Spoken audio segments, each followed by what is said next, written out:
Hello everyone, I look forward to your advice in the comments. Throw it away, because Emily and her mother Delia are stalking my main character as if it were their job. I'm Jonathan, 34. Emily, 32, and I have been together for 8 years, trips, shared playlists, Sunday pasta, all that stuff. I spent 6 months planning a quiet proposal on the roof, fairy lights, her favorite Pinot, a photographer hidden behind a potted plant. I even had my grandmother's ring redone, simple, classic.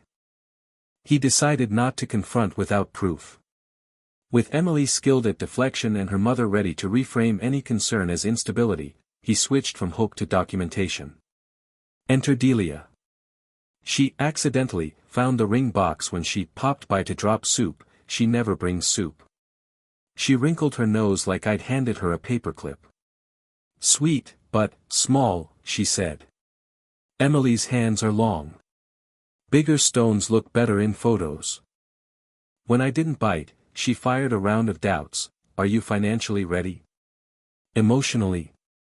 Commitment is heavy. She said heavy, the way people say mold. Proposal night turned into a circus. Delia showed up uninvited in a white wrap dress, I wish I were kidding, with a cousin and a ring-sizing kit. Right as I knelt, she blurted, "Don't say yes until he proves he can provide." The photographer actually muttered, "Wow," under his breath. Emily froze. She didn't say yes. She said, "Let's talk after," in that tight smile voice she uses on waiters. Then Delia hugged me and stage whispered, "You'll get there." After that, things shifted. Emily's phone became a surgically attached device. New passcode. Face ID only. The mom contact turned into M. Which she said was minimalist. She started meeting mom for dinner more often, coming home with a new perfume I didn't recognize and a temper that snapped over nothing. If I asked how her day was, she'd sigh, "Do we have to narrate everything?" If I suggested a movie, she'd smirk, "You're clingy lately." It's not cute. Delia kept sowing doubt like it was her garden. Emily needs someone ambitious. I manage a team of 12, but okay. Are you certain you can handle her lifestyle? Her lifestyle, yoga and oat milk. Maybe slow down. Separation can be healthy. We weren't married yet, she was pre-gaming the divorce. Then the sudden stuff started piling up. A hotel rewards email popped up on our shared inbox for a Riverfront Hilton account I didn't know Emily had. She swore it was old spam. 2 Venmo payments from Emily to M. Lark with pizza and taxi emojis. When I asked, she said, "He's mom's handyman." Chill. A bouquet of white roses arrived, couldn't stop thinking about last night. M. Emily chopped the stems like they'd insulted her, team gift. Inside joke. Location sharing glitched. According to Emily, iOS just decided privacy mattered now. Every breadcrumb I picked up, she slapped out of my hand. You're paranoid. Delia warned me you'd get controlling. Stop snooping, it's gross. The worst part? She said it with that lazy, mean smile that made me feel like the child in a room full of adults. I told myself I was imagining patterns. I cooked, I did laundry, I wrote a dumb little note on her lunch napkin like always. She tossed it in the sink and said, "We're not in high school, Jonathan." Friday night she kissed me goodbye, glossy and rushed. "Dinner with mom," she said. "Private stuff. Don't wait up." The word private landed like a door. Something in me clicked from hope to audit. I grabbed my keys 10 minutes after she left and followed, hands sweating, heart doing sprints, through side streets to a tucked-away restaurant with tinted glass and a bored valet. She stepped out of her car, not dressed like someone meeting her mother. She looked like someone meeting a promise. A man was waiting by the door. His hand lingered on her arm too long. They leaned in, too close for mom's handyman, too familiar for old friend. My chest felt hollow and loud at the same time. I didn't storm in. I parked across the street, watching the reflection of them in the restaurant glass, telling myself I needed proof, not a scene. That's where I'll stop for now. I know how this sounds. I wish I were wrong. He decided not to confront without proof. With Emily skilled at deflection and her mother ready to reframe any concern as instability, he switched from hope to documentation. Money trail. The shared card showed a dinner charge at the same restaurant where he had seen Emily arrive, followed by a late valet fee from the boutique hotel across the street. When asked casually, she framed it as a work outing and a parking precaution. The explanation did not match the timing or the setting. Doorbell footage. The porch camera captured her returning after 2 a.m., with a tall man hovering just out of frame, an intimate lean-in, and a laugh that suggested familiarity. The clip's timestamp aligned with the charges. Contact anomalies. A number saved in her phone as a female coworker repeatedly produced a male voice when it rang. Shortly after, the contact name changed. Transfers to a profile matching that number appeared on Venmo with casual, after-hours memos. The florist delivery. White roses arrived addressed only to her, with a card referencing the previous night. She dismissed them as a team gesture. The wording and timing suggested otherwise. The house tablet. A sync device on the kitchen counter lit up with a message implying physical intimacy and proposing another meeting. The sender's name was quickly deleted, then re-added under a new label. Moments later, the entire thread disappeared. The pattern suggested active concealment rather than ordinary chatter. The sudden conference. By evening she packed an overnight bag for a last-minute summit at the Riverfront Hilton. The household calendar showed nothing. An email confirmation arrived listing a deluxe king room booked by a man whose initials matched the Venmo recipient. A follow-up modification briefly indicated 2 guests before reverting. She attributed it to software quirks. The sequence resembled coordination rather than error. Outside corroboration. His sister reported seeing Emily hand-in-hand with a tall man across town that afternoon. The man's wife reached out on Instagram, stating she had evidence of an ongoing relationship and offering screenshots, itineraries, and photos, including hotel confirmations and a picture of a silk robe matching a recent boutique purchase. Documentation. He created a dedicated folder, saved every receipt, clip, and email, and printed the most relevant pieces to hold in his hands. The physical stack steadied him in a way that digital files did not. By night's end, he had a coherent timeline, secretive outings labeled as family dinners, financial breadcrumbs pointing to the same venues, contact masking, third-party confirmation, and a hotel paper trail. He set the stack on the kitchen table and decided the next day would not be about suspicion anymore, but inventory. I chose a quiet morning, coffee cooling on the table, the folder sitting between us like a verdict. I laid out the timeline, restaurant charge, valet ticket, doorbell clip, hotel emails, roses, transfers, and asked for clarity without theatrics. She did not offer clarity. She offered categories: work dinner, parking precaution, administrative error, team gift, software glitches.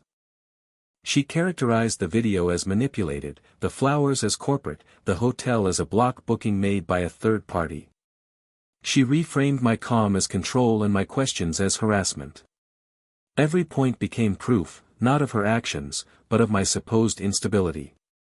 Behind each dismissal hovered her mother's influence, like a watermark, predictions that I would overreact, warnings that privacy mattered, hints that separation might be healthy. I tested one variable. The contact saved under a woman's name produced a man's voice, background street noise, mention of coffee and a drop-off. It was enough to collapse the handyman fiction. Her response was not surprise, it was escalation. She pivoted to moral high ground and implied consequences if I persisted. Then the doorbell rang. The man from the restaurant stood on the porch with a pastry bag and 2 coffees, the cologne I recognized drifting in. A few paces behind him, his wife stepped into view with a manila envelope. Inside were screenshots, hotel confirmations listing both their names, a photo of the champagne robe in a riverfront room, and a message thread discussing how to frame the timeline and limit disclosure. The envelope made a sound like finality when it hit our table. Her strategy shifted from dismissal to attack. She labeled the images as fabrications, insisted that any overlap was coincidental, and invoked the concept of privacy as a shield against examination. She positioned herself as the one under siege, by me, by the other wife, by anyone who refused to accept her narrative. She repeated that her mother had predicted this exact witch hunt, using that phrase as if preemptive prophecy made it true. A courier notification popped up as if on cue. A small gift bag waited on the mat. Inside sat a hotel keycard sleeve with a handwritten room number and a brief note proposing another meeting. The man on the porch went still. His wife did not. My mother-in-law entered the scene not in person but through a flurry of messages to Emily's phone, advice on refusing access, reminders to document my behavior, encouragement to leave immediately. The timing made the triangle feel crowded even in an empty doorway.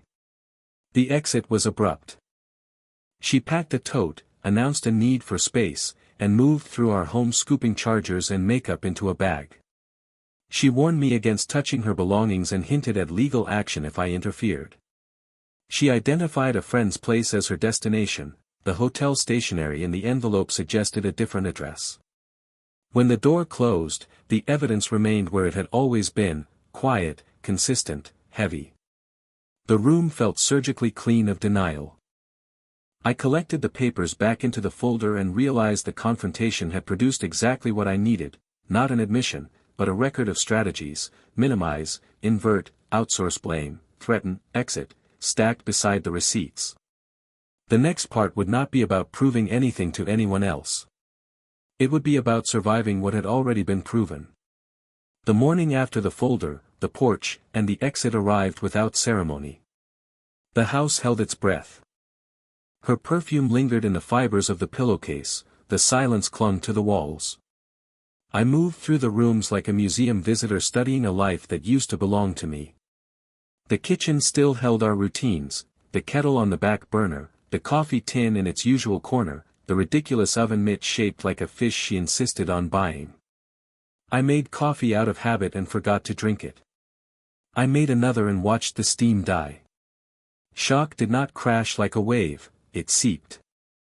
I kept expecting a single feeling big enough to anchor me: rage, grief, resolve, but what arrived was a pinball machine. In 1 hour I could feel gutted, angry, practical, and numb, each emotion taking a brief turn before the next one elbowed in. I told my manager I needed personal days and heard careful understanding in his voice, the kind that comes from experience. I booked a therapist through the employee program because I did not trust my own narration anymore. I scheduled an STI panel at urgent care because the body deserves certainty even when the heart cannot have it. The sudden events did not stop simply because I had stopped pretending. A payment alert pinged from the shared card I had opened years ago for groceries and household costs. An unfamiliar cash out to the same set of initials that had been floating through receipts and emails drained a larger amount than usual. The memo was casual and smug in its own way. I moved half of what remained to a new account, cancelled the card, and wrote a list of recurring bills that would need a new payment method. Practical tasks felt like sandbags against a rising river. In the afternoon, a pair of officers knocked for a welfare check. The report, they explained, suggested my behavior had been unstable. I stood in the doorway with a clean shirt and the stale coffee smell trailing from the kitchen and felt the room tilt on its axis. They were respectful. They looked at the appointment confirmations I had already lined up and took in the house around me, the absence of chaos or broken things. They left me with a last practiced kindness and the sound of the latch settling back into place. 10 minutes later a message arrived from her that tried to rewrite the scene as necessary and protective. The pattern was familiar: provoke a crisis, then claim it as proof. Family learned the story in a way I did not want but could not avoid. My mother called with a voice stretched tight by worry and the version she had already heard from the other side: controlling, unstable, obsessive. I refused to let rumor do the work for me. I wrote a short, factual summary and sent it to both families, timestamps, receipts, the single paragraph a lawyer would approve. I did not decorate it with adjectives. I did not include speculation. The point was not to win a debate, it was to keep the ground from sliding under my feet again. The other spouse followed up on her initial envelope with a compressed file and a clean structure, dates, locations, screenshots that placed names beside room numbers and charges, pictures that matched the robe from a boutique bag that had hung in our closet for exactly 2 days before disappearing. One thread in that file mapped out a script about how to present the timeline if confronted and how to reposition it as poor communication or a relationship break. Reading it felt like staring at the blueprints of a house that had already collapsed on top of me. Sleep arrived in fragments. My brain replayed the porch clip and the keycard sleeve and then added a flourish I had not provided, a chorus of justifications that sounded like both of them and her mother layered together. I woke up convinced I had argued all night.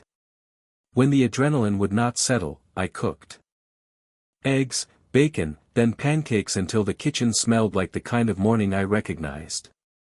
I ate alone at the table where the folder had sat and registered the simple fact that food could still be warm. The therapist listened to the sequence without interrupting. He labeled patterns I had been tiptoeing around for months, secrecy framed as privacy, concerns reframed as control, a third party in the relationship inserting fear and status into everyday decisions like seasoning. He handed me words I had been avoiding because they felt dramatic. Seeing them printed on a worksheet made them less theatrical and more structural. I left that office with a list of tasks, which seemed silly for something as big as heartbreak but turned out to be the most useful thing anyone offered. The mother did not enter the house again, but she occupied its air. Messages circulated through relatives, through Emily's friends, through acquaintances who enjoy the scent of scandal. Each held a similar shape, warnings about my temperament, suggestions that my stability was questionable, insinuations that she had left for her own safety. The escalation had a professional edge that did not feel spontaneous. I recognized the hand behind it. Naming that to myself mattered, answering each version did not. I learned to let some accusations die without my oxygen. Ambient grief arrived in dumb ways. I cried first in a grocery aisle because my hand reached for a cereal only she ate. A child stared like I was a malfunctioning robot. A stranger handed me a tissue without asking a question and made me believe for a full minute that ordinary kindness still existed. A neighbor paused on the sidewalk and performed a careful conversational dance that conveyed support without trespass. I watered the plant that had been moved to hide the photo of us at the Grand Canyon, then moved the photo back to its original place and felt the tiniest click of something righting itself. I organized the house not as revenge but as triage. Her toiletries went into a box in the guest room. The robe that had reappeared briefly before leaving with her went into the tote the lawyers would schedule for pickup. I changed the Wi-Fi password because there was no reason to offer hospitality to a man who had learned our porch schedules. I backed up the doorbell footage, then turned the camera notifications off. The ping had started to feel like an electric shock. Information continued to arrive at inconvenient hours. Messages from her alternated between tenderness and threat, memory and math. The whiplash tried to train my nervous system to leap in any direction at any time. I refused to let my phone be the metronome of my day. I set a window for checking messages and ignored them outside of it. It sounds small, but limiting when I allowed new input changed the temperature in my head. I learned that grief has chores. Close one account and 5 linked services complain. Remove a line from a family plan and someone calls to ask if you meant to hurt her. Retrieve a spare key from a friend and he hands you a beer in silence because he recognizes the bruise inside your voice and chooses not to poke it.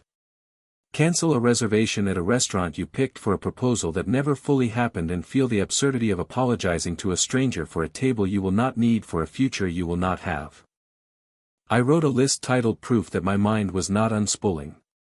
Under it I listed simple statements that could not be argued away. The porch footage existed, the valet receipt matched the time, the hotel reservation briefly listed 2 guests, a second household had evidence that matched mine, the timeline of mother dinners and restaurant sightings did not intersect. Next to that list I wrote another titled Things I Can Control and added tasks as they occurred to me: keep the appointment, eat breakfast, answer only logistics, document every transfer, call a lawyer, tell the 2 friends who will believe me without drama, call my sister back, breathe. The lawyer meeting happened sooner than I expected because the practical world does not wait for feelings to catch up. He explained what separation looks like when the legal relationship is engagement plus cohabitation instead of marriage, where rights and obligations live, what an exit without war might cost, and where boundaries belong. I walked out with documents to sign and a sense that even chaos has procedures. The mother's campaign and Emily's shifting messages tried to cast me as a villain or a fool depending on the hour. I recognized the temptation to answer with monologues. I did not take it. A simple boundary emerged: logistics in writing, emotions in therapy, narratives left to burn out on their own. I was not going to litigate the history of my own kindness in group chats curated by someone who treated control as a hobby. Acceptance did not arrive with trumpets. It came in millimeters. It happened when I moved the photo back into the living room and did not hide it behind a plant. It happened when I put the ring back in its box and packed it away without assigning it a morality it did not deserve. It happened when I washed the sheets and the house smelled like lemon again instead of stale perfume. It happened when I ate pancakes at the table by myself and recognized the taste of butter as something that belonged to me rather than us. There was anger, of course. It flared when a bill I had already changed tried to charge a closed card, when a relative asked me if I had considered being less sensitive, when a message arrived at 2 a.m. demanding the passport and photo books and implying consequences if the items were not produced on her schedule. But anger did not get to be the pilot. It rode in the back seat while a quieter emotion steered, a determination to stop letting my sense of reality be edited by other people's convenience. By the end of that week the house felt less like a museum and more like a place where a person could live again. The folder stayed on the desk, closed. The plant had more light. The doorbell notifications remained off. The list titled Things I Can Control had more items crossed out than added. The ache stayed, but it stopped interrogating me every 5 minutes. I could stand in my own kitchen without feeling like a defendant. I did not forgive. I did not forget. I did something far less cinematic and far more important. I chose to be finished with begging reality to rearrange itself. The mother could keep her narratives. Emily could continue her alternation between tenderness and threat. The receipts were not my personality, they were simply the exit map. The next part would be paperwork and boundaries and the kind of decisions adults make when they remember that peace is worth protecting, even when it makes you look unromantic to people who prefer stories to facts. It turns out acceptance sometimes feels like turning off a light and discovering the room still holds. I could hear the clock again. I could hear myself. And that was enough to walk to the next step without flinching. The next phase was paperwork, boundaries, and a calendar full of unglamorous tasks. The lawyer outlined options for an engaged, cohabiting couple. None were romantic, all were necessary. He filed for exclusive use of the residence, drafted a property return schedule, and set a rule that all communication would be written, logistics only, and archived. Finances were separated, automatic payments rerouted, joint cards closed. The ring went back in its box and into a safe.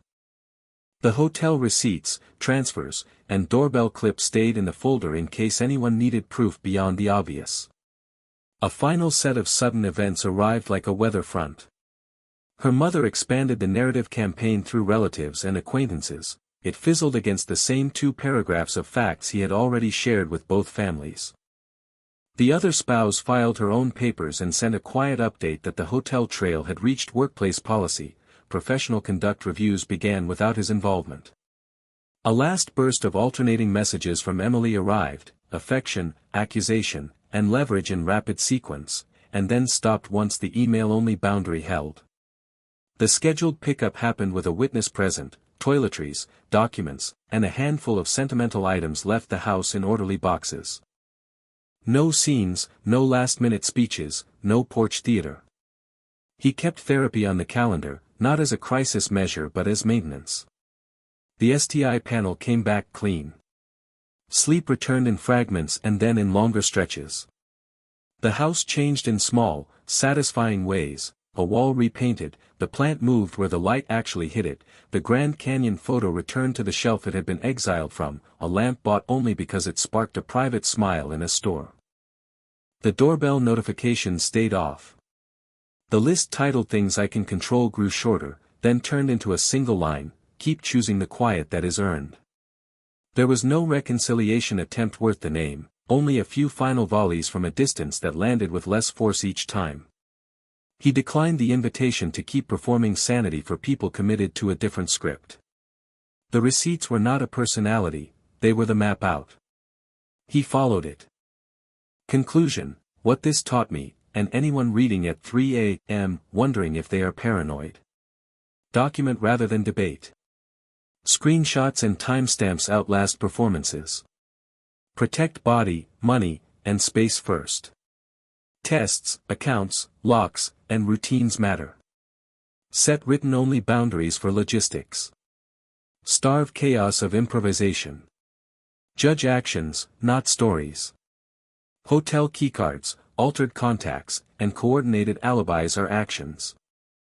You do not just partner with a person, you partner with their ecosystem. Persistent third-party control is a red flag, not a quirk. Closure is not delivered by the person who broke trust. It is self-issued through decisions. Life did not crescendo into a triumphant anthem. It clicked into place one practical step at a time until the room felt solid again. Breakfast tasted like butter and not dread. The folder stayed closed on a shelf. Peace, it turned out, sounded like the absence of alarms.